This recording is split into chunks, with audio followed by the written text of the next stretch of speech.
नमस्ते दोस्तों, मेरे चैनल पर आपका स्वागत है। आज मैं एक मिस्टीरियस कहानी शेयर करने जा रहा हूं।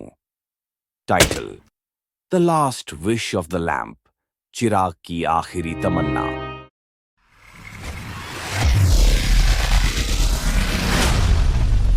यह कहानी एक छोटे से गांव के एक पुराने चिराग की है, जो एक जादुई शक्ति रखता था।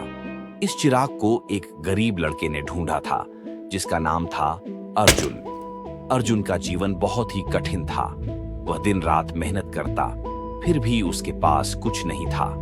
एक दिन जब वह जंगल में लकड़ियां काटने गया, तो उसने एक पुराना चिराग देखा। वह चिराग पहले बहुत ही साधारण सा लगता था, लेकिन जैसे ही अर्जुन ने उसे रगड़ा, उससे एक जिन्न निकला।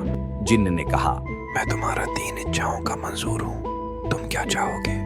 अर्जुन ने बिना किसी सोच विचार के अपनी पहली इच्छा मांगी। मुझे दौलत चाहिए, मैं गरीब नहीं रहना चाहता। जिन्न ने अपनी आंखें बंद की और तुरंत अर्जुन के सामने सोने की ढेर सारी थालियां और गहने रख दिए। अर्जुन खुशी से झूम उठा। अब अर्जुन का जीवन बदल गया। वह महल में रहने लगा। उसकी दौलत कभी खत्म नहीं होती थी, लेकिन समय के साथ उसकी खुशियां धीरे धीरे गायब होने लगी। उसने देखा कि लोग उसे अब केवल उसके पैसे के लिए पसंद करने लगे थे, न कि उसकी असली पहचान के लिए। अब उसे महसूस होने लगा कि दौलत से ज्यादा कुछ और चाहिए था। अर्जुन ने फिर दूसरी इच्छा मांगी। मुझे प्यार चाहिए, मैं चाहत भरे रिश्ते चाहता हूँ। जिन्न ने फिर अपनी आंखें बंद की और अर्जुन के सामने एक सुंदर सी लड़की को खड़ा कर दिया।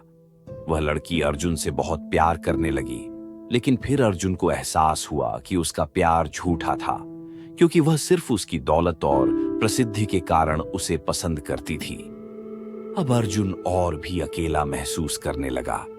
उसे समझ में आया कि दौलत और प्यार से ज्यादा कुछ और चाहिए था, शांति, संतोष। तभी उसने तीसरी और आखिरी इच्छा मांगी। मुझे शांति चाहिए, मैं अब खुश रहना चाहता हूँ। जिन्न मुस्कुराया और बोला, तुमने अपनी आखिरी इच्छा सही मांगी है अर्जुन। अब तुम्हें किसी और चीज की तलाश नहीं करनी पड़ेगी। जिन्न ने उसे एक गहरी शांति दी और अर्जुन ने महसूस किया कि अब वह खुश था। उसकी दौलत और प्यार का मोह उसे छोड़ चुका था।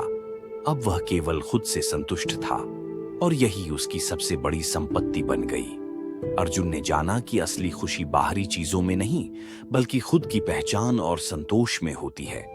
और इस तरह अर्जुन ने अपनी जिंदगी को एक नई दिशा दी। क्या आप भी ऐसा कुछ महसूस करते हैं? क्या आपके पास भी कोई ऐसी आखिरी इच्छा है? अगर आपको यह कहानी पसंद आई हो, तो इस वीडियो को लाइक करें और कमेंट में बताएं कि आपकी आखिरी इच्छा क्या होगी। अगले फिर एक नई कहानी के साथ मिलेंगे। तब तक के लिए खुश रहें और संतुष्ट रहें।